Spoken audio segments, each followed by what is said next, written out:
Hello, everybody. This is Don't Copy That Floppy, your video game news source on Chip-Bit Radio.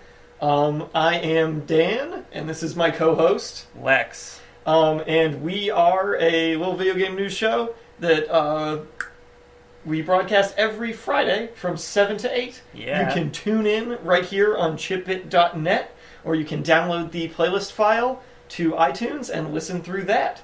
And at some point, we're going to have a little archive of our past episodes up as well on chipbit.net. Yeah, probably in the next couple weeks. I think that's going to happen.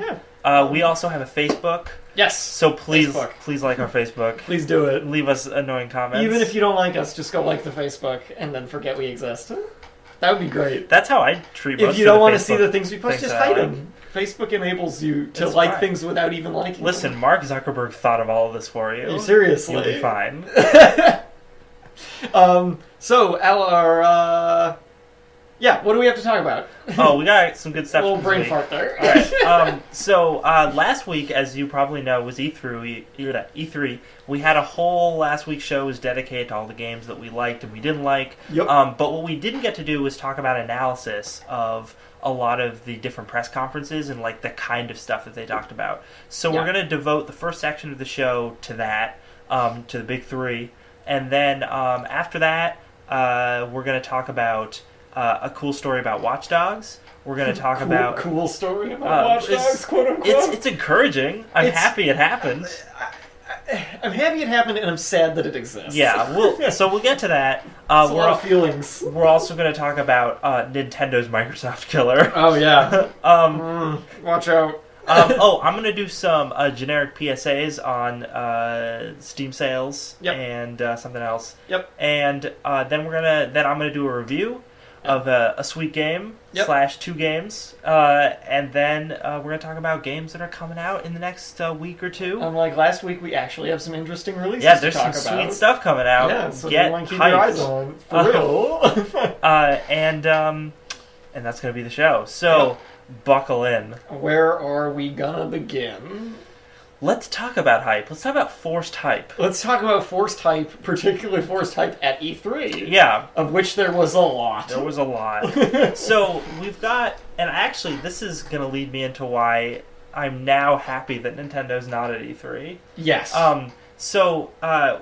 We watched all the press conferences at E3, and one of the things that Dan and I collectively that felt really tired to us was all of the hype.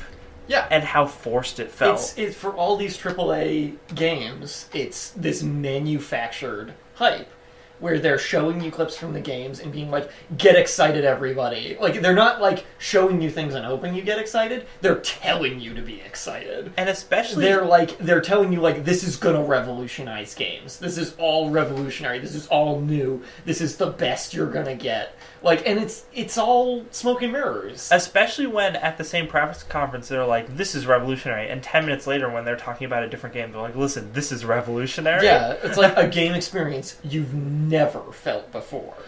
And it's not, but we have, though. like the new Call of Duty. It looks like a nice shooter, but I've played a shooter before. For anybody who hasn't figured this out by now, this is probably going to be one of our most cynical segments ever. Yes. But not without some good reason. Oh, and we might talk about game journalists a little bit during it. So a big problem that we both had was that the press conferences for Microsoft, Sony, Ubisoft, and EA all were just big. They were basically just big marketing showings. Which, I mean, obviously... They're supposed to be. They're supposed to be. But they're big marketing showings that were specifically trying to get us excited about games with very little to actually go off of. And there was a big prevalence of CG trailers as well, and I think CG trailers are one of the worst offenders as far as artificial hype goes. Oh, definitely. Because you play a CG trailer, and it might look great, and like 90% of the people who watch it are going to be like, oh my god, that game looks amazing. But if you think about it for a second, like, you're not seeing the game. That was like when you're we saw... seeing just a trailer. Like when we saw Mortal Kombat prior to E3, and the CG trailer, they really tried to make it look like gameplay. Yeah. And if that had been what gameplay looked like, I would have been like, oh, this is some Mortal Kombat game. Yeah, seriously. But then we actually saw gameplay. And we're like, it looks good, but It looks It like doesn't- the last Mortal Kombat game, Yeah, except it a little doesn't prettier. impress me. Yeah. It's just like a good game with decent graphics. Yeah. It looks like Mortal Kombat. And I want to... Bloodborne, also. I mean, I got super hyped for Bloodborne, not necessarily because of the CG trailer that they showed, but just because of the people it's from. So I was like, oh, I love Dark Souls and all that, so I'm super hyped for this. But when I brought it up to you, you were like, yeah, I didn't really get anything out of it. It's just a CG trailer. Yeah, because we saw a CG trailer, and I'm like, and you're not in the wrong at all for being like that. And then I like dug around and was like, oh, look, there's actually gameplay Then we stuff. saw gameplay. And I was like, It was okay, sweet. yes. Yeah. Like, so, like, but they didn't show any of that gameplay to the public at E3. Oh, but stuff which like, is also interesting. in terms of CG trailers, stuff like Scalebound.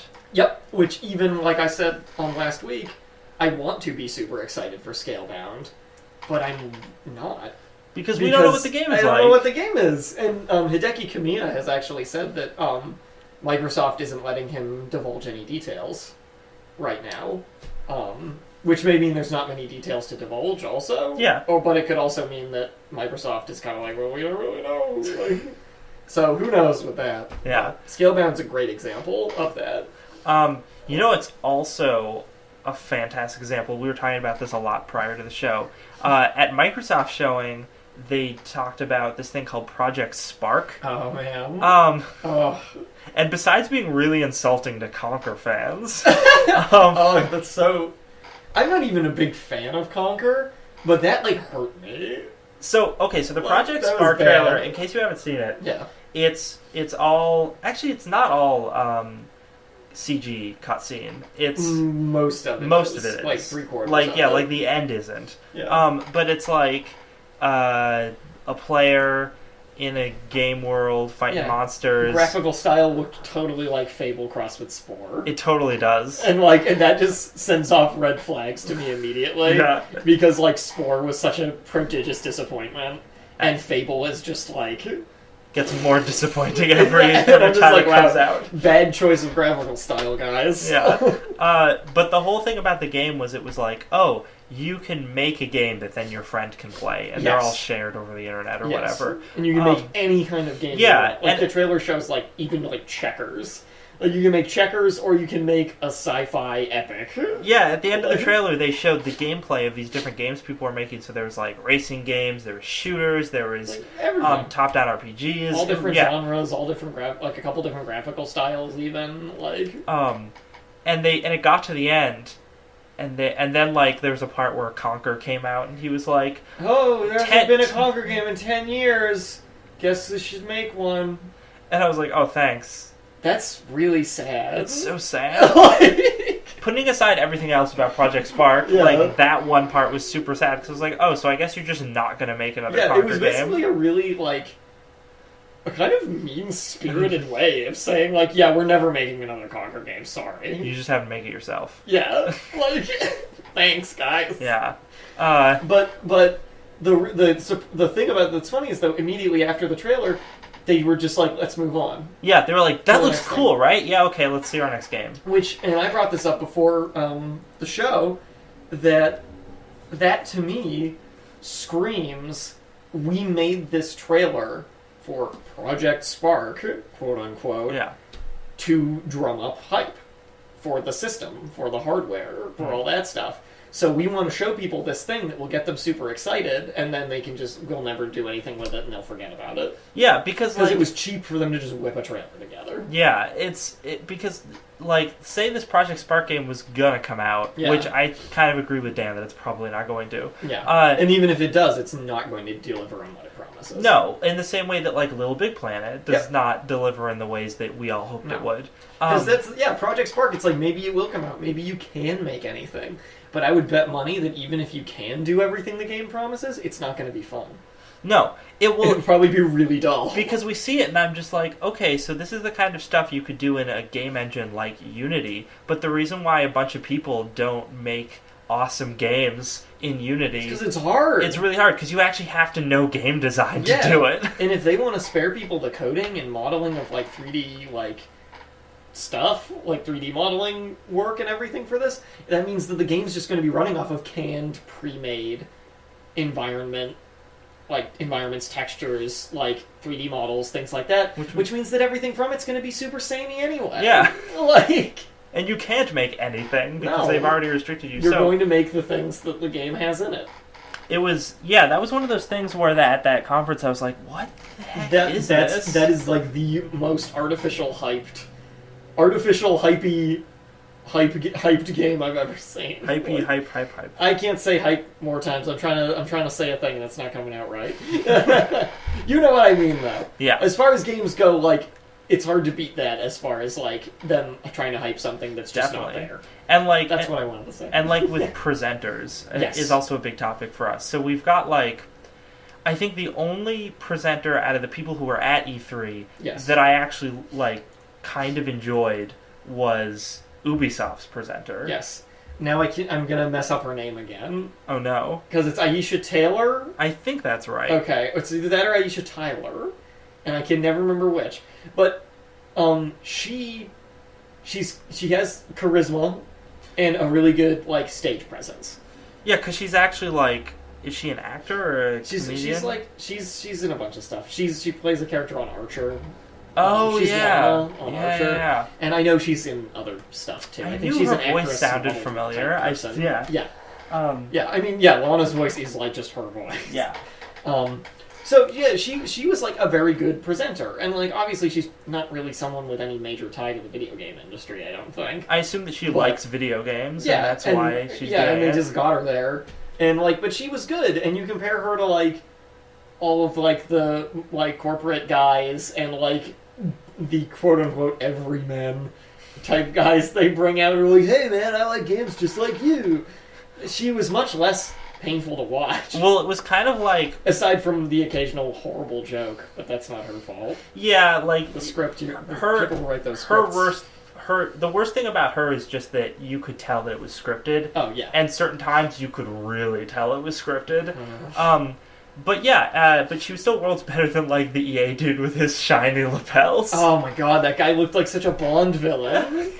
So, yeah, like, that... And I think that, like, a lot of the Sony presenters were, like, the super corporate people. Yeah. And then, like... There was one guy at Sony who, like, kept making, like, the worst jokes. Like, they came off... I couldn't even tell if they were scripted, because I was like... So either this guy had the worst script writer that they had on staff for this whole event, or he was just trying to ad-lib jokes and is just not funny. Like... And then you have with Microsoft, it was Spencer. What's his first name? Nick? Phil Spencer. Yeah, Phil Spencer. And he was like, he had a different indie game T-shirt like every single time he came out. Yeah. Look, you guys, I like indie games. Yeah, I'm like, oh, thank you. Although I don't want to rip on Phil Spencer too much. No, he's done a good job. He's been doing good work. Yeah, but still, it comes off as this really forced. Like, look, I like indie games. I'm just like you. I'm the same as you. Yeah, except a multi-million-dollar corporate CEO. So that was one of those things that, like, I watched all the press conferences, like, I spaced it out. I watched them, like, different days, but weren't they all, or most of them, were, like, the same day at E3? Yeah, so press conferences were all on Monday. Because I can't imagine being I can't imagine being a real video game journalist and going there and watching those back-to-back. I feel like I would claw my eyes out. I did watch them back to back. Did you claw? Is that why you're blind right now? That's exactly why, actually. I'm glad you asked. You can't tell. You didn't show much concern last week. I mean, so I'm glad you finally noticed. I figured it was just going to clear up. But... No, like, it was hard. It was hard to watch all of those back to back. Because, like, the few moments of, like, ooh, I'm so excited, that looks cool, were completely overshadowed by... Here's the next Madden game, like. Oh yeah, the whole middle of EA's press conference, I just skipped like just sports, like 10 or 20 minutes of it. I was just like, yeah, they're sports games, and I just skipped it. Sorry if you like sports games, but like they're not what anyone wants to see at E3. No. Well, no one in games, like no one who's like really really into video games. I mean, I guess if you play sports games, you would maybe want to see them, but like, what new stuff is you even going to see?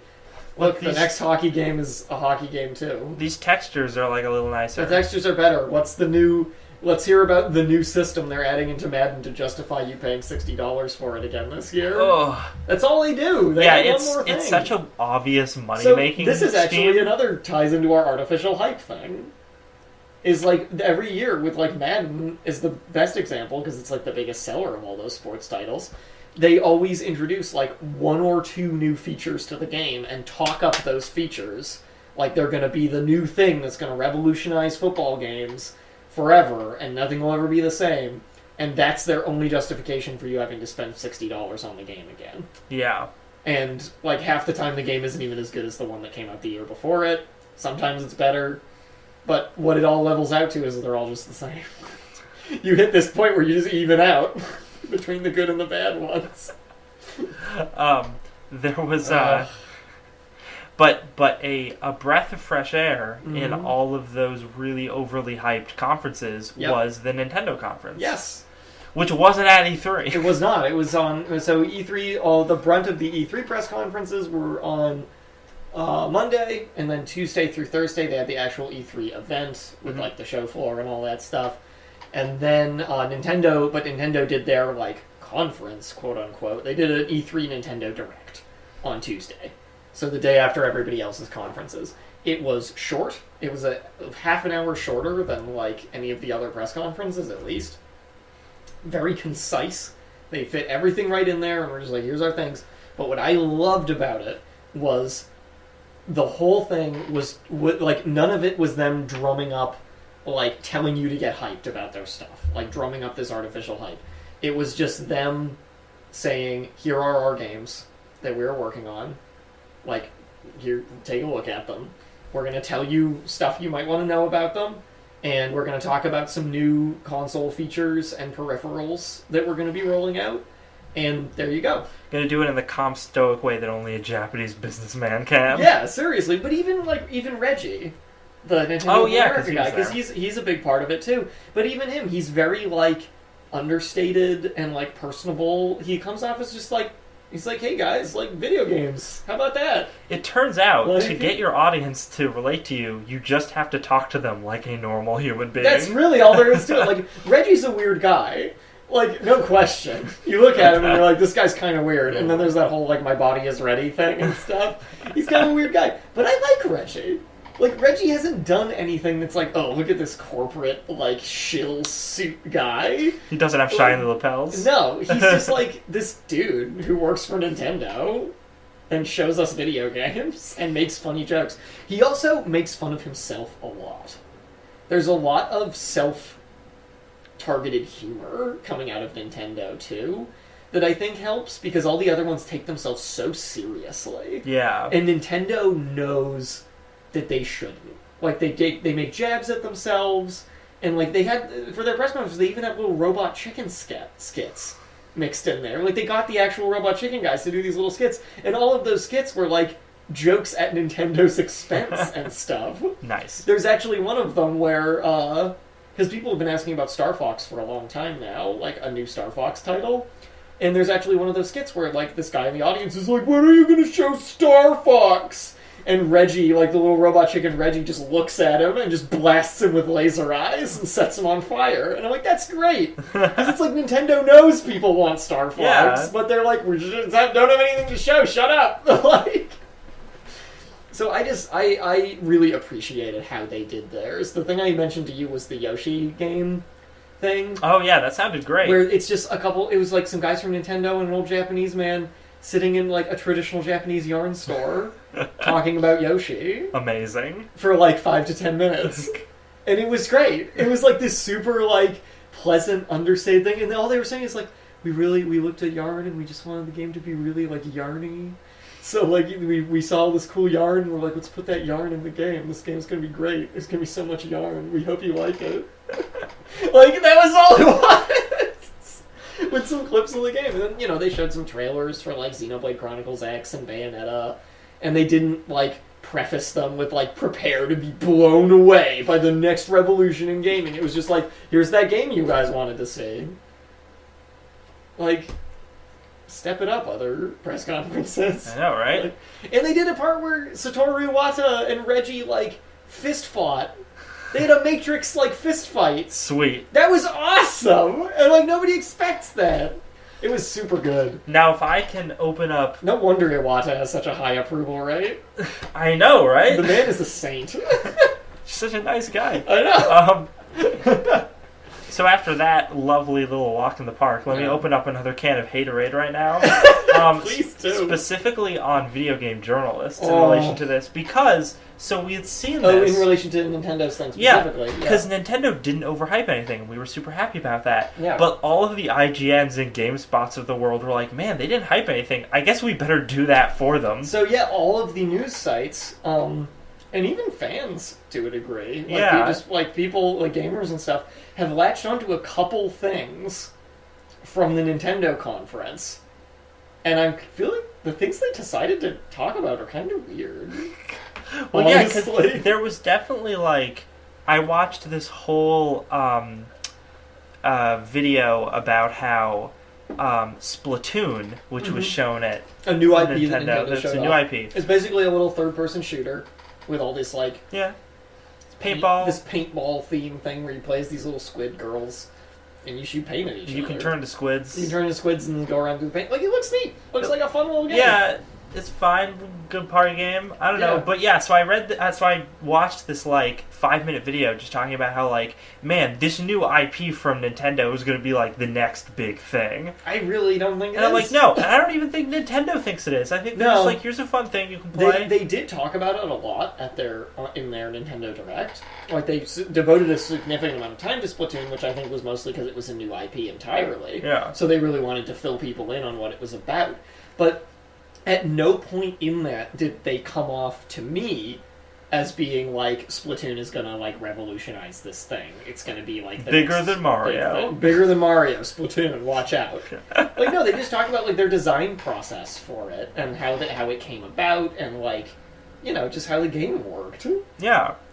So it's like, video game journalists are like, listen, there's not enough hype here. We need more hype. Yeah, and fans have gotten really attached to it too. There was, like, tons of fan art of Splatoon characters, like, the day after. Yeah, that's weird. It was crazy. Don't get me wrong, I'm glad people are embracing it. And Japan loves, like, anything anthropomorphized as a cute girl. So they drew little squid girls everywhere. Creeps me out. So... All that stuff creeps me out. So, I'm looking at your shelf and it's creeping me out. Dude, don't worry about that. Actually, do you want to jump into the Microsoft Killer article and incorporate that into this? Because it does... Which Microsoft Killer? The toy thing. Oh, they didn't say it was going to be the Microsoft Killer. No, I know. That's just, I made that up. Oh, okay. Well, yeah, the other thing that Nintendo showed off that's a new thing is their little amiibo toys, which are basically little figures. Like, I'm sure people are fairly familiar with Skylanders at this point. Little figures with a game tied to them that you could, like... There was a little portal, and you put the Skylanders on it, and it was this whole little game, and you could level up your characters, and all the data was stored in the figure. So it was a cool little, like, action RPG type thing. And it got really popular, although the fad has definitely faded. Yeah. In the past year. Well, you know, because of its target audience, that makes sense. Yeah, because it's targeted at younger kids. And they're gonna, you know, fads are especially gonna hit them in cycles. Yeah, so it makes sense.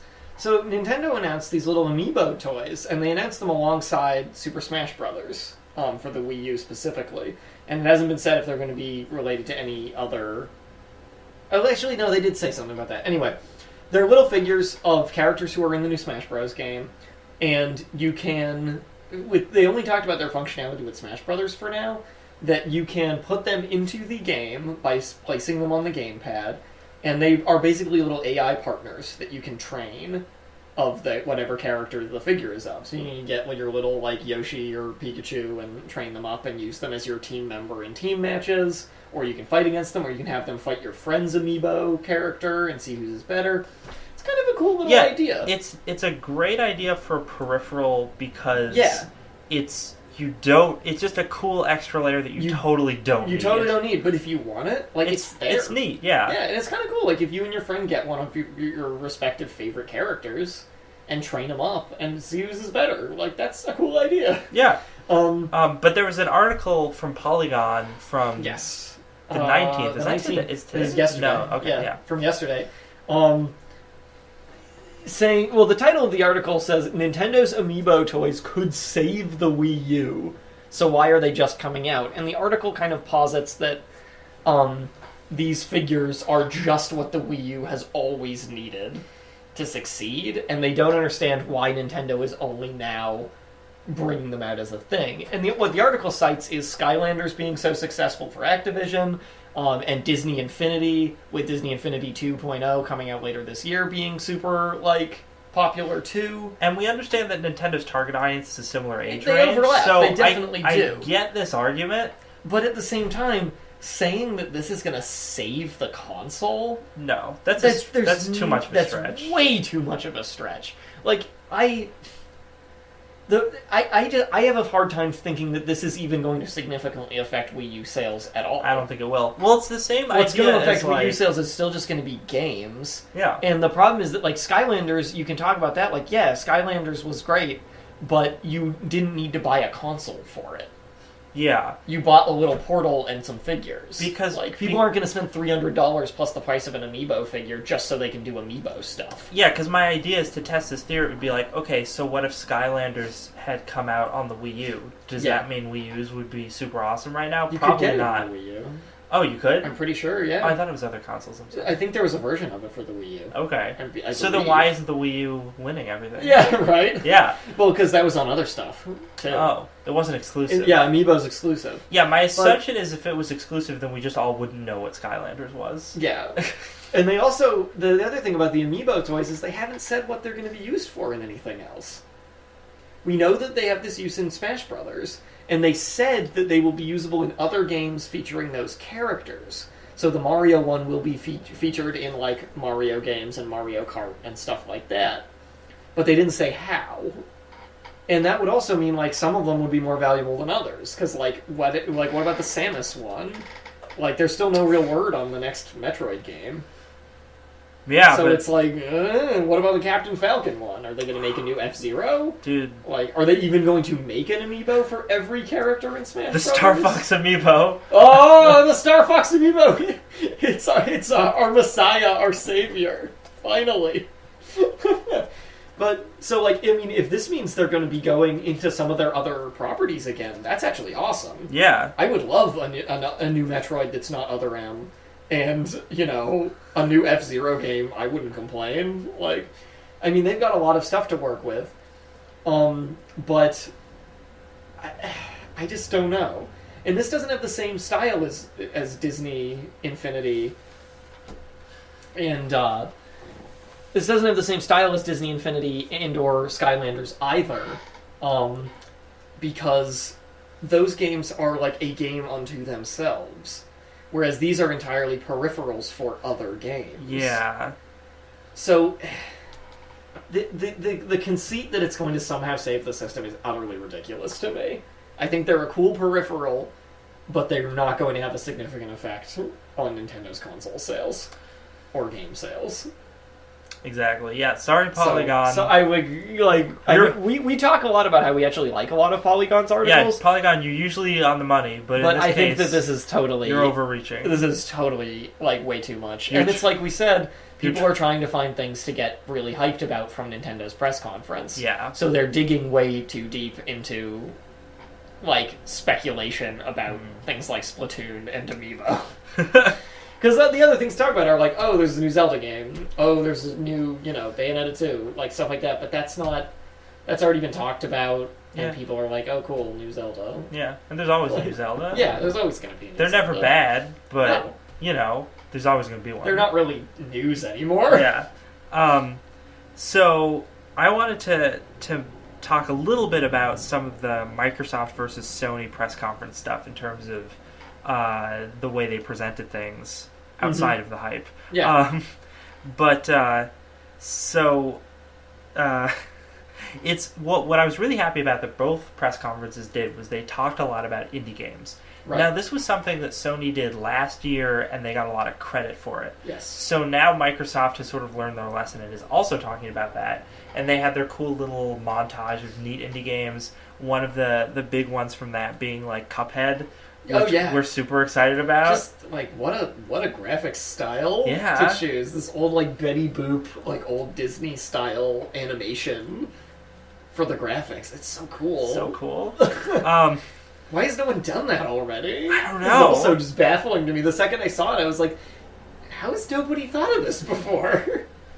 So I'm psyched to check that out. Yeah, so like Microsoft had their thing called ID at Xbox, where they were talking about a lot of their indie games. And they've been big on indie games for a while with all the Xbox Live Arcade stuff too.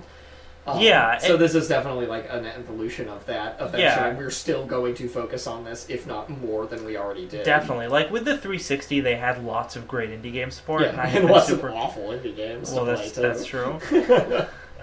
Dude, you should go play I Made a Game with Zombies in it. Oh, yeah? The game's amazing. Okay. It's like $1. You should go play Alderman. Alderman?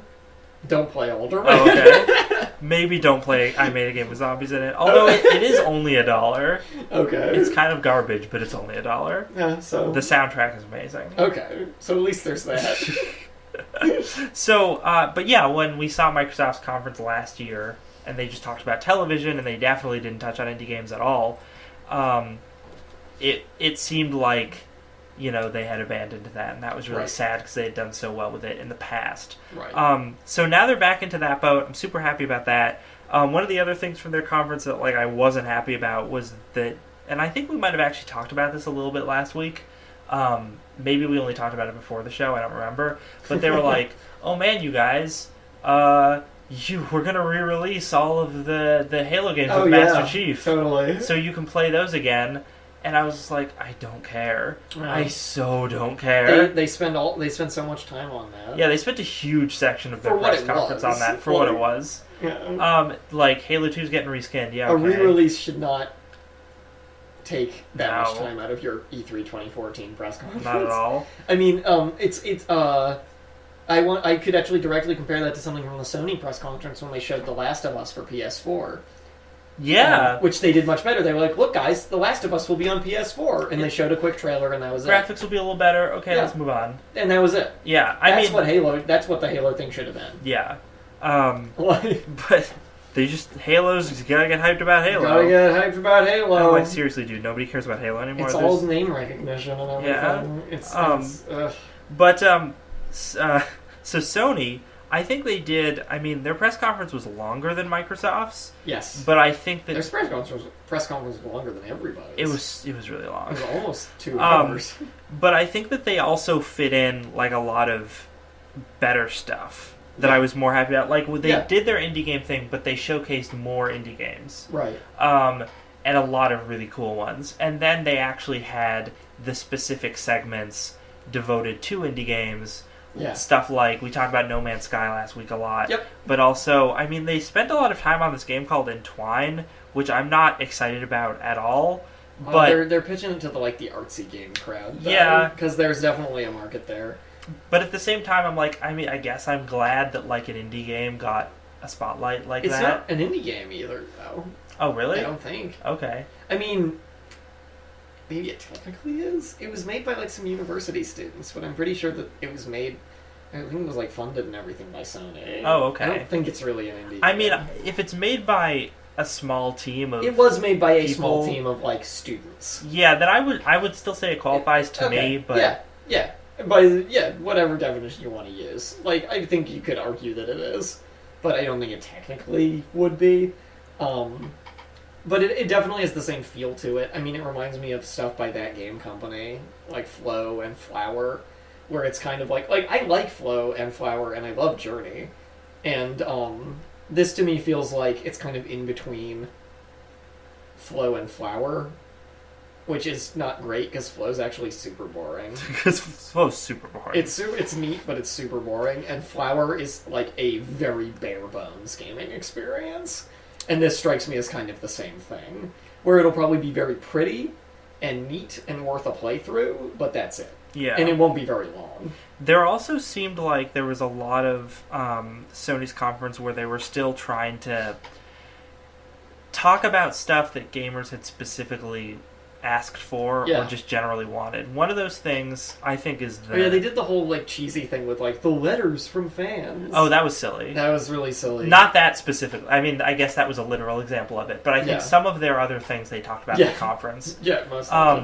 I mean, they mostly did that other thing just as a big Tim Schafer joke. That was a good Tim Schafer I did joke. actually like that. They zoomed out and Tim Schafer was I called it before they even zoomed out. I'm like, the second the little girl, quote unquote, said, I've been saying quote unquote a lot today. It's coming up. That's fair. The little girl said something about Tim Schafer specifically. I was like, this is a Tim Schafer wrote this. Yeah. Little girls don't play know, Tim Schafer games. Little girls don't know who Tim Schafer is. He's required to stay 300 feet away from them at all times. Oh no, Tim Schafer. Sorry. We didn't mean it. We love you. I don't mean that, Tim Schafer. We're really excited to play Grim Fandango again. I actually am. Yeah. But no, so they one of the things I think they did with that was they talked about the PlayStation TV, which first, like, okay, so it's presented by a super corporate guy in a suit, and he first comes out and he's like, look at this set-top box, and I was about to, like, skip over that, because, and I don't think his presentation of it was very good. No, it was super, like, I am pitching this to a board of stockholders. Yeah.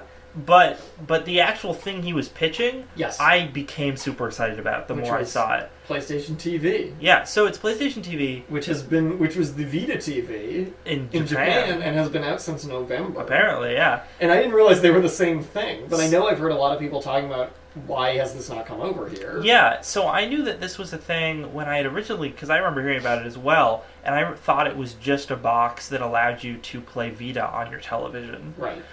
Which is cool, I guess. Yeah. But, like, I don't care that much. But apparently, it can also stream your PS4 games to a different TV, which is also like, okay, this is kind of neat, but I don't really care that much. But what they talked about that was the thing that I was really excited about was they were like, oh, yeah, and it has access to a store, an online store of PS1 and PS2 games that you can buy and play on it. And I was like, oh, so you're not going to give us backwards compatibility, which would be better. Like, it would be best case scenario. But, I mean, this is definitely a step in the right direction. Yeah. Because they were like, yeah, that's like, how many games did they say it was? Like 10,000 It's a lot. games? It was a lot. I don't like, yeah, when you can play this on the store, you'll have access to buy like 10,000 different games. And I was like, oh, sweet. Yeah, that's cool. And going back as far as PS1, especially, like, that's awesome. Yeah. So those things, and it's like a $100 set-top box.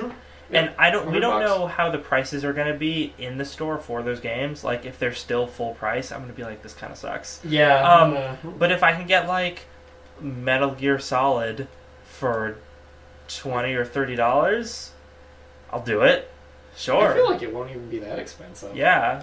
Well, I was when you said Metal Gear Solid, I was like $10. Yeah, it's a PS1. That'd be great. Like, yeah, that's awesome. If they really want to like try and compete with Steam, and they're like, and they try and have some sweet sales. That'd be a great idea. That'd be amazing. Like periodic sales and stuff too. Yeah, in a similar fashion. So that's a piece of technology they talked about at the press conference that I was super excited about. Doesn't it have like YouTube streaming capabilities? Oh, it has Hulu and this other thing I'd never heard of. They didn't mention Netflix, which I thought was weird because like everything has Netflix and they should just have it. That's odd. But maybe they weren't sure yet. Yeah, maybe that's just like they haven't lined up the contracts or whatever. Yeah. But yeah, so like... It would be surprising if it didn't have Netflix functionality. So that was sweet. They also were just talking about, like, free stuff. Like, there are a bunch of games that indie games that you can play for free on the PlayStation Network that they were talking about. And also, and this was something that, like, I have no idea how it's going to work. And as when I was talking about it to you, I was like, there must be limitations, right?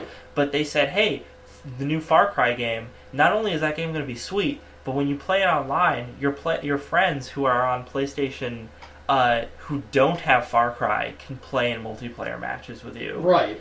And I was like, that's amazing, but really? Yeah. I don't know how that's going to work. And I don't know what that means. Like, does that mean that they can be like full co-op through the whole game like that?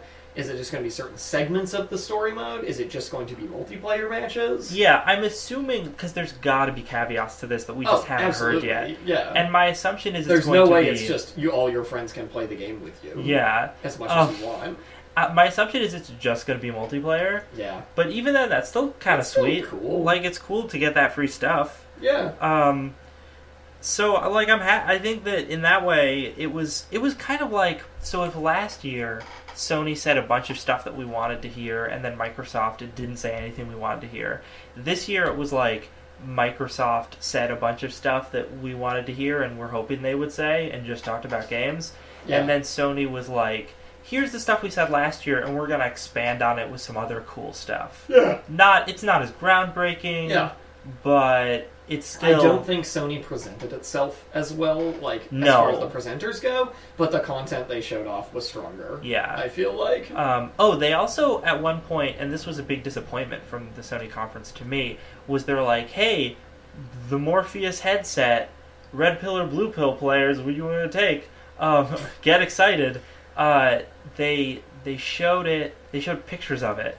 And then they said... they showed Conan O'Brien using it in his E3 video. Oh, yeah. Yeah. I did watch that. Yeah, they showed Conan using it, but it still doesn't get you, a super good idea, because it's basically just a tech demo that they had him play. But at least we got to see Conan use it. Yeah, and they were like, and here's another game that we're showing off at E3 for it. And then they were like, okay, moving on. And I'm like, seriously, guys? We've known about this technology for a while. I'd really like a release date. Yeah. And I'd really like, especially given that we're assuming, we're not assuming they are competing with the Oculus Rift. Yeah. With that. So it's they're competing with Facebook. So they're competing with Facebook. So when are the battle lines going to be drawn here? Yeah, I don't know, so to speak. When is one of these coming out? And you can't keep telling me that the technology isn't ready yet, because you keep doing tech demos and the technology looks pretty ready. Yeah. So I'd at least like to see some a game or something where they're like, this is a AAA title that's for virtual reality. To get me amped about it. But they're just I don't know, it felt like a missed opportunity, because we already know the Morpheus exists, we already know about VR, I want you to expand upon that. They just didn't. Right. They're just like, oh, look at this VR headset we have, okay, next thing. Yeah. It's like Project Spark. No, look not at this amazing thing. Alright, see ya. It's not as bad as Project Spark. No. Project Spark comes off to me as sort of like a joke almost. So, but yeah, those were my big things from the press conferences. Did you have anything else you want to mention about the press conferences? Not really, honestly. I think we kind of covered our ground pretty well. We've finally finished talking about E3. We haven't done a station identification this entire time. Oh, Jesus. Hey, everybody. If you just tuned into Chipbit Radio and are wondering why you're not listening to Chiptune music, instead it's us complaining about E3, that's because you're listening to Don't Copy That Floppy. We're a weekly video game news show on Chipbit Radio every Friday from 7 to 8, hosted by myself, Dan, and my buddy Lex. Say something. I'm here, look. You can't look. You can listen to us on shipbit.net, or you can download the playlist file from there and listen to us on iTunes. We are also on Facebook. Please like us on Facebook. Please like us. We post updates about our show and what we want to talk about, and just funny things that we find. Yeah, lately it's been a lot of game trailers, because last week was E3. Because of E3. But that segues into one of the things I wanted to mention. Yeah. The thing that I posted on there just yesterday was Steam sales have started. Yeah! I'm so excited. I bought Witcher 2 for $4. That is a deal. And if you guys are into The Witcher all of a sudden because you saw the trailers for The Witcher 3 and are like, whoa, this looks awesome, like us, buy that. Dude, that game is absolutely worth your $4. It totally is. If you have a PC that can run The Witcher 2, go for it. Definitely. But yeah, so they're having all their sweet sales, and it's until the 30th that is going on. And then there are periodic, 48-hour, super crazy discount sales. The flash sales and stuff. I think that's what the Witcher 2 one is. So that's probably just still today, and then it will probably go to, just 50% off. So jump on that. Yeah. Check that out. There was some other thing that I wanted to... Some other little side thing you want to talk about now? Oh, the video game... So the world record holder for the largest video game collection, that guy decided to sell his video game collection. Yeah. And I think it was because they were having family problems, or there were medical bills or something, and he wanted to sell it to help out his folks. which is too bad that was why he had to sell it. Yeah. But he sold it. He sold it for, I think it was $750,000. Medical problems solved. No, that's like one session of treatment. That's like a cold checkup at a hospital in the United States. Unless he's in the UK. If he's in the UK, he's covered. Yeah, or Canada. Or Canada. God bless Canada. Man. What a bunch of nice people. What's so cold there? I know. I'd move there immediately. There's a bunch of nice people up there. So that was those cool little news tidbits. But we had an article about Watchdogs. We talk about Watchdogs way too much on this show, considering neither of us really care about it. That's true. There's some irony there. We're feeding into the video game journalist hype, Dan. This, however, but this is important to talk about, I think. Okay. Because of ramifications of this coming out that could have effects elsewhere in the gaming world. Okay. So what happened with Watchdogs is people, modders of the PC version, found graphical enhancement stuff in the game code for Watchdogs that I believe, I can't remember what, there's files in the game such as E3 2012 explosions and E3 2012 E3 bloom and lens flare. Like, these files are flat out basically called like, this is the E3 version of Watchdogs. So these modders went in and they activated this code in the game, and the game suddenly looks like the E3 demo. Like, it looks way better. Looks and amazing. on top of that, it runs better. It's not even visually, like, the frame rate got better, like, the whole, like, processing speed, like, kept up better, like, everything's just better. So, I think this is hilarious. It is. On the one hand, that there's literally, like, a switch in the game that's, like, make the game good. Like, and it's only on the PC version, but here's the thing, though. Like, this is clearly, in my opinion, because of the fact that the consoles they were putting it out for couldn't necessarily run it effectively like that. Yeah, I think that's why. And so they shut it down. They were like, we need this to sell on our console, so you need to make it, like, you need to dial it down on the PC version, so that people don't realize, why are we not getting this? And that strikes me as really almost evil. Like, well, it's clearly for marketing. So they're like, okay, absolutely. You're getting the same game no matter what you have to play it on. So you might as well buy it on the consoles because it's easier to play it on. Yeah, because that comes off for them way better as like, well, it's much better on PC, so just get a good computer. Yeah. But that can actually be said about a lot of games. That can be said about a lot of games.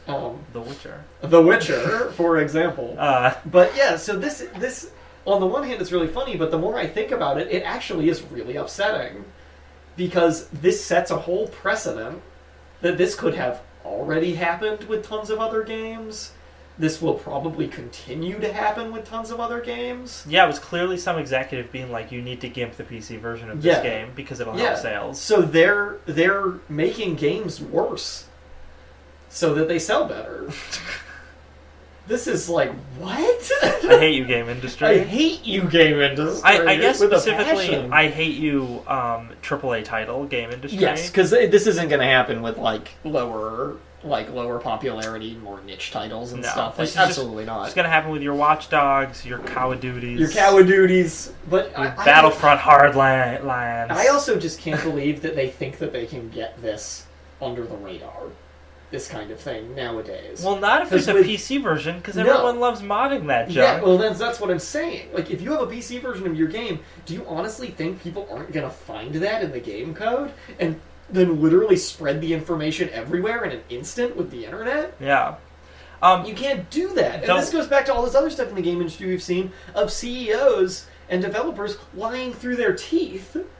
And then people are like, no, but a month ago you said this. And it's like, you can't do it anymore. Like, there's a record of everything you're saying and doing. You can't trick the gaming fan base anymore. by just withholding information or pretending you didn't say things. Though, to be fair... Same as politics, really. Similar to politics. Yeah. Though, to be fair, if it's a game that's just coming out on, like, the PS4 and the Xbone... Oh, yeah. Then maybe the PS4 version could actually be, like, significantly better. Or the Xbone version could be significantly better, but they dialed it back. Yes. And, like, we're not necessarily going to know, because people don't. Well, I believe the PS4, I think, has stronger hardware. So, in theory... Like, that would be happening. The PS4 version would also be better. Yeah. If they could do this. And it also... I also just... It kind of disgusts me that, like... Because... Originally, I saw the E3 stuff of Watchdogs and was like, wow, this does look really impressive. And then I saw the finished product and I'm like, what happened? Like, it looks so much worse. And it just runs so much worse. And now I know what happened. Corporate greed happened. Yeah. And this is tragic to me because I just chalked it up to, well, they were showing a tech demo to get everybody excited for the game, and they couldn't actually do that stuff. But now we know they could actually do that stuff, and they just didn't. They just didn't. Which is awful. Sad. I wish games would be shown off in a state when they're unfinished, where it looks worse than the finished product. We never see that anymore. It always looks better than when it comes out. Yeah. Like, but that's why we get rare. That's why we get CGI trailers, because they're like, we could show you gameplay, but it would definitely look worse. It would look horrible. Yeah. Yeah. Though we did get that tiny bit of Star Wars Battlefront. Ugh, that doesn't even count as gameplay. It's just like rendered in-engine cutscenes. But you saw some garbage terrain. It did look not that great. Yeah. Anyway, the speeder bike going through the forest looked really nice. That's true. That did look nice. But so yeah, that's some news. That's our news. Get hyped about it. So if you want to play Watchdogs, play it on the PC. Get it on the PC and figure out how to mod it so it's good. Well, I'm sure you can download the mod. Yeah, or instructions. I'm sure you can find instructions on how to activate it. PC Master Race. PC Master Race always sales. Always and forever. Go shop on Steam. Yeah. Something you can buy on Steam that I'm going to review right now. Okay, yeah, let's get into it. Yeah, review that game. This is our weekly review segment. This week we alternate, switch off every week. Yeah, so this week it's me. Yep. Next week Dan will come up with something cool, I'm sure. Yep. I already have an idea. Oh, good. So this game is... actually, before that, quick channel ID. You're listening to chipbit.net. This is Don't Copy That Floppy. We're a weekly new video game news and haterade show. There's been a lot of hate this episode. It has been. We're on Fridays from 7 to 8. So tune in to chipbit.net, their website, or you can download the playlist file, listen in iTunes. We broadcast live, obviously. Yep. In a couple weeks, we'll probably have a profile on the Chipbit site, so we'll have an archive of past episodes. You can check those out. We'll probably end up having like a Twitter at some point, too. We'll probably end up having Twitter soon. I've been too lazy to make it. Yeah. But right now, we do have a Facebook. Yep. So definitely like us on Facebook, and you can see and if you like us on Facebook, we'll probably tell you when we have a Twitter. That's true. See how it all connects. This is the internet. So let's get that game review going. So my game review is of Dungeons & Dragons Chronicles of Mystara. Oh, man. That title. So I've watched a playthrough of this game. I've never played it myself, though. So this is actually two games. One that is Dungeons & Dragons Tower of Doom, and the other Dungeons & Dragons Shadow over Mystara. Yes. And these were both games that came out for the arcade in 1993 and 1996, respectively. Fun little fact. These games were kind of the inspiration, in many ways, for Dragon's Crown. Yeah, and they seem like it, yeah. certainly. Yeah. They were both made by Capcom, and this was back when TSR was like, oh, I want to get some video games made. Who are we going to license this out to? So they called up Capcom, which was like... TSR. This was like the best idea TSR ever had, yeah, at least in the 90s. Because they had some bad ideas in the 90s. My least favorite idea of theirs was selling all their IPs. And dissolving the company. That's true. So yeah, they decided to sell this to Capcom, and Capcom made these arcade cabinets for them. These are side-scrolling beat-em-up action games, but they got some role-playing elements in them. They sure do. And the role-playing elements are actually really true to the role-playing game, Dungeons & Dragons. Surprisingly so. Yeah, so you pick your class at the beginning of the game, and you have like I think it's like 4 or 5 class options in the first one, and like 8 in the second one. Yeah, something like that. And you run around in the game world killing monsters, and they like drop treasure and different items. You pick up the item, you put in your inventory, and then you can like use that. And when you like finish with levels, it'll be like, oh, you gained however much experience. Oh, you leveled up. Yep. And the experience you gained is dependent on like how many monsters you killed. Yeah. So you'll like level up, and then when you level up, it'll be like, oh, you unlocked new spells and stuff. And like the number of times you can use spells per day is like the same as in Dungeons and Dragons, which is actually like kind of annoying for a side-scrolling beat 'em up game because you don't remember how many uses you have left for like the level. Yeah, they don't have like a good readout of it. Yeah. But yeah, and like clerics get like funny cleric spells like sticks to snakes. Yeah, sticks to snakes. It's so good. Cool. It's really good too. It's like the best spell they got in that game. Yeah, it's actually really great, and the sprite art and everything for the game too is really nice. It is like it's nice. For the first one, it's pretty much what you would expect from '93 like arcade cabinet stuff. So it's good. It's like a little pixely, but it's all right. And the second game has actually a very different art style. Mm-hmm. It's much more Japanese, like anime. Yeah, absolutely. Whereas the first one is way more like something you would expect from a Dungeons and Dragons licensed game. Yeah. And in that way, like I was almost a little bit bummed in the second game because although I like the anime art style, I think it like looks very crisp and nice. Yeah. It doesn't look like Dungeons and Dragons. Right. It's not quite what you were hoping for. Yeah. But it does look super nice, though. It is super nice. And you have all the different class options and stuff. These are not long games because they're ports of arcade games. Which, by nature, are like an hour. Not tops. Even. They're like Tops. half an hour. Yeah. Usually arcade games would hover between a half an hour and an hour because their whole idea is they don't want you to play them for a really long period of time because they want other people to play the game. Yeah. They just want them to be hard enough that you have to keep feeding them quarters. Yep. And like Metal Slug is a great example of that. Absolutely. Like if you have infinite continues in that game, you can like breeze through it in like 20 minutes. No problem whatsoever. So that's something to keep in mind about these games, especially if you want to purchase them. They are really short, but you are purchasing 2 games. So it's like up to 2 hours of gameplay. Hey. But they're fun on the replay too. Definitely. Like those games always have a lot of replay value because it's just like I just want to beat some stuff up for a half an hour. And they have the 4-player co-op, which is great. So you get to play with your friends. My big problems with these games, and the reason why I like the first one significantly more than the second one, is the menu for switching between spells and items in the second game is garbage. It was garbage in the arcade version, but like it made sense that it was garbage in the arcade version because in the arcade version you have like 3 buttons and a joystick. So you can't really like access all these complex menus to like your spell list and stuff. So the way it works is you press a button and then it brings up a little circular like icon like list above the head of your character. It's like an inventory wheel. Yeah, inventory wheel, yeah. And then you continue pressing the button to cycle through stuff. Or no, maybe you move the joystick to cycle through, I'm not sure. But it doesn't pause gameplay, so monsters are still running at you while you're doing this. And in the first game, it's not as big a deal because as the caster, you get like 4 spells over the course of the game that you could cycle through.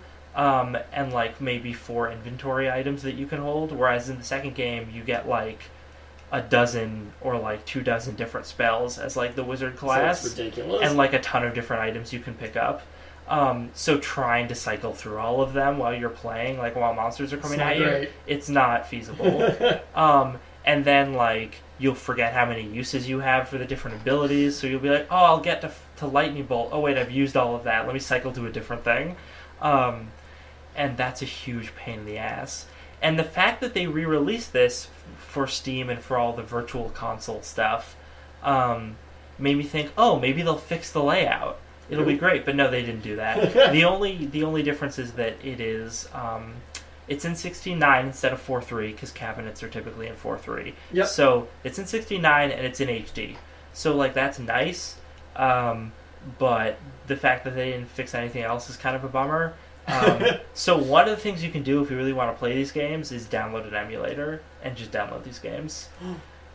Listen. But Alex, I know that's illegal. I know it's not legal, but it's the moral thing to do. And with that, let's get into upcoming game releases. Yeah, let's close out the show with some games. A couple things coming up next week. We usually just do a week ahead. Of note, what we want to talk about, Valiant Hearts showed off at E3. I didn't know it was coming out so soon. I forgot. Super sad World War I game with the dog. Get excited and then get a box of tissues. Get some tissues. I'm going to be picking that one up on the 25th when that comes out. It's going to be on everything that's not Nintendo. Nintendo. So both Sony consoles, both Microsoft consoles, and Windows PC.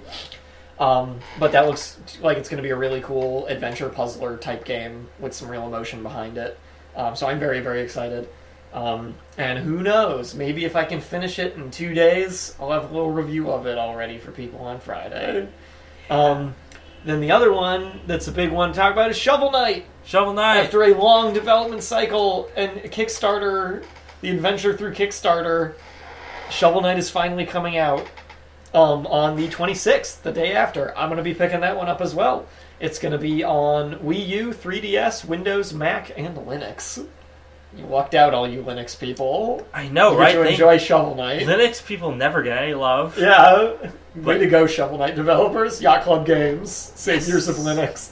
Excellent. So, yeah. Shovel Knight and Valiant Hearts were like the two big games that I definitely wanted to get in for this.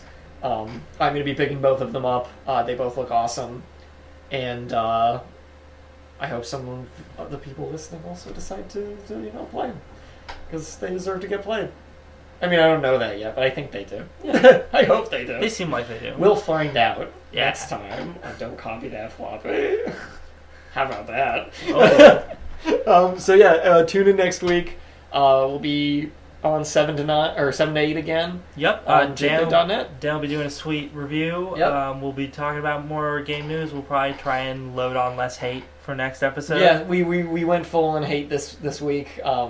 Hopefully it's out of our systems now. But yeah, thanks for listening. Get back to your chiptune radio, and remember, don't copy that, Floppy. Don't do it. Floppy. Don't do it. Floppy. Don't do it.